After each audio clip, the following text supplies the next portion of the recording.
All right, so I'm doing London, and I went to 12 historic and literary pubs in 3 days, all in central London. These are them. I hate talking head videos and learning at someone else's pace. This is to remember my holiday. I'm not an influencer, so don't like and subscribe. I don't even know how that works, but it sounds really stressful. First is Ye Olde Cheshire and Cheese. Been a pub since 1538, rebuilt in 1666. Samuel Johnson, Mark Twain, P.G. Wodehouse, William Butler Yeats, Charles Dickens. Honestly, it'd be easier to tell you who hasn't visited. It's a bit of a tourist trap, but who cares? It's low-key, cool, has a fireplace. So I had a little drink. Next up is the Old Bell, built in 17th century and converted to a pub about 150 years ago by Christopher Wren, who you might know from the, giant freaking St. Paul's Cathedral outside. It's bad music, but cool stained glass windows and lots of Christopher Wren stuff all over the walls. So I had a little drink.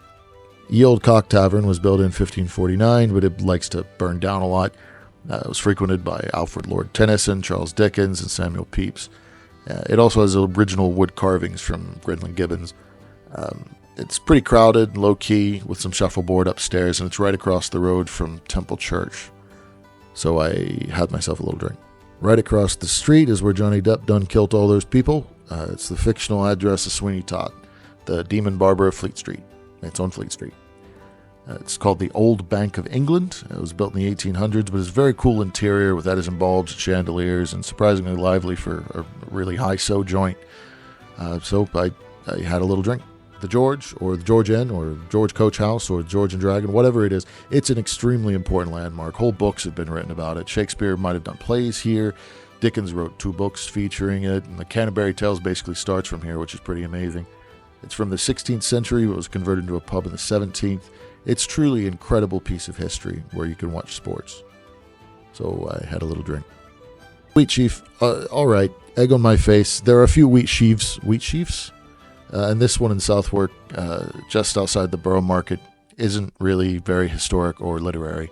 I screwed up. But it was, in fact, a pub built about 250 years ago, and it had really good 90s and 2000s rock and punk music and pretty friendly bartenders. So I had a little drink. The Gladstone is another not-so-old one, but it was mentioned by Dickens in the Pickwick Papers. It's very low-key, family-run, good Indian food, named after former PM Gladstone. There's an upstairs, but I was too tired to walk up. That's okay, because I had a little drink. The Swan. This one shouldn't even be on the list because it's not that old at all, but it is attached to the Shakespeare's Globe and Sam Wanamaker Theater, so if you're the type of person interested in this sort of thing, you'll probably end up here at one point or another.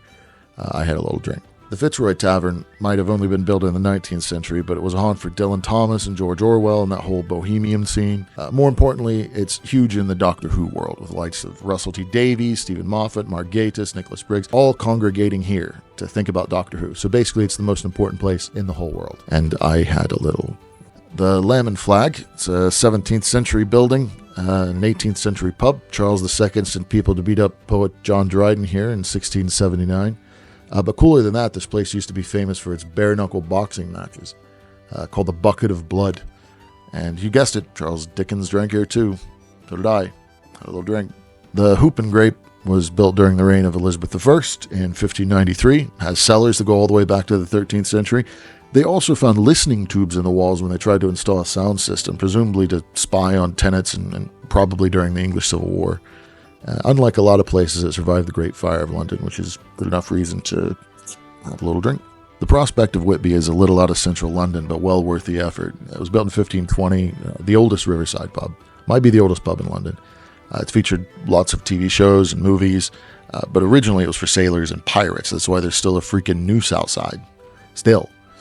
Royalty and explorers have come here, expeditions have set off from here, and it's one hell of a historic spot with a view of the river. So I had a drink. So that's it. That's all the pubs I went to. And I saw other stuff in between the pubs. If you think I missed one, just, mind your business. If I got any of the facts wrong, also shut up because I'm not an expert. I just Googled it like anyone else. Also, stop expecting people making videos on the internet to be right about stuff. What, you think people on the internet making videos are professors or something? No, they're not. That'd be stupid. The professors are reading books over their glasses and wearing corduroy pants and doing professor thing. Get your head out of your ass.